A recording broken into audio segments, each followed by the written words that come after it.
Hi, good evening.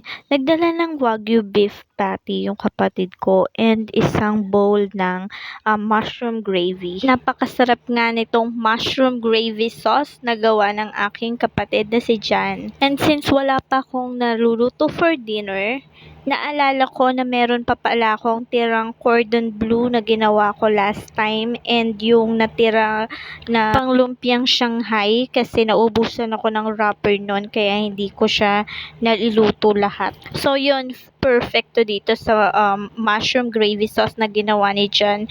And ito na nga, inilabas ko na siya, frozen pa. Ito, dalawang cordon bleu pa yung natira ko and ito yung sa lumpiang Shanghai. So, gagawin ko lang itong meatballs. Ayan nga, sinataside ko na muna siya dyan hanggang sa lumambot. At ito na nga, nung malambot na at hindi na frozen itong cordon bleu at yung pang meatballs, kumuha na ako ng egg. Isang egg lang yung gagamitin ko kasi double yolk siya at malaki. Nilagyan ko nga lang yan ng salt and magic syrup to taste. Then, I scrambled it.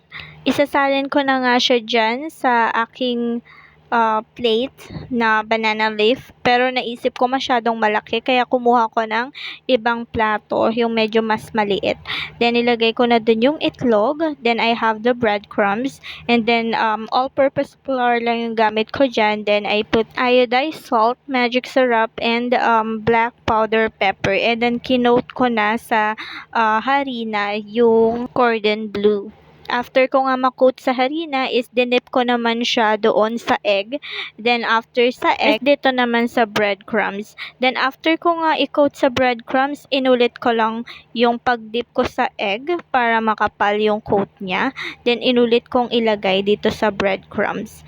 Then, ready to fry na yung cordon bleu. Next is itong para sa lumpiang Shanghai na natira. Nilagay ko nga yung natirang itlog, then kinoat ko siya dun sa harina na natira. Ilulog ko lang siya ng ganyan, tapos ikinoat ko din siya dun sa breadcrumbs. So, ayan na, ready to fry na ang aking cordon bleu and yung meatballs. Nagpainit na nga ako ng kawali, and then nilagyan ko na mantika. I-deep fry ko lang to ng saglit. Sobrang mabilis nga lang naluluto yung coating, kaya dapat make sure na mahina lang yung apoy para maluto hanggang sa loob.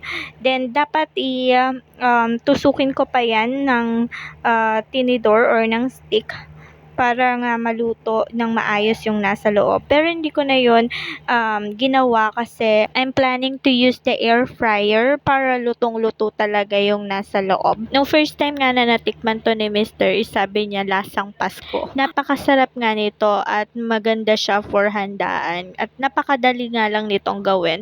Chicken breast, tsaka ham and cheese lang yung nasa loob nito. Dalawang klaseng cheese nga pala yung ginagamit ko dito. Yung isa yung ordinary cheese and then yung isa yung quick melt. Yan, after ko nga maiprito yung cordon bleu is siniwa ko lang siya ng paslant. Actually, ready to eat na talaga siya. Kaya lang, gusto ko mas lutong-luto pa yung chicken. Kaya after kong ma-slice, lahat yung cordon bleu is sinalansan ko na siya dyan sa air fryer. At ilalagay ko siya dyan for 15 minutes. Kinat ko na rin yung meatballs and then isinama ko na rin dyan. Habang nakasala nga is niligpit ko na muna yung mga ginamit ko. Then, kinuha ko itong mushroom gravy sauce na gawa ni Jan. Ito na nga pala, okay na agad siya, di ba? Ang ganda ng pagkakaluto. And then, ito is i-microwave ko lang siya for 5 minutes para mainit na mainit. Dahil nga marami yung mushroom gravy sauce na dala ng kapatid ko. Yung iba nasa fridge pa. Konti lang yung kinuha ko para magamit pa namin soon. Kasi ayoko na nagtatapon ng pagkain. Then, ito na. After nga maluto, naghain na ako at tinawag ko na yung kapatid ko at yung mister ko. Tatlo nga lang kami dito sa bahay ngayon. Kaya, goods na to sa amin. Yan, kain po tayo. Mukha namang happy yung kapatid ko sa kinakain niya. Si mister naman is nagre-ready ng malamig na tubig. Etong kapatid ko is tinatanong ko siya kung bakit dyan siya kumain sa malaking tasa. Pero nag-make face lang siya. Yun na yung sagot niya. Tapos ng bola. Ewan ko kung maniniwala ako eh. Masarap yung cardion mo.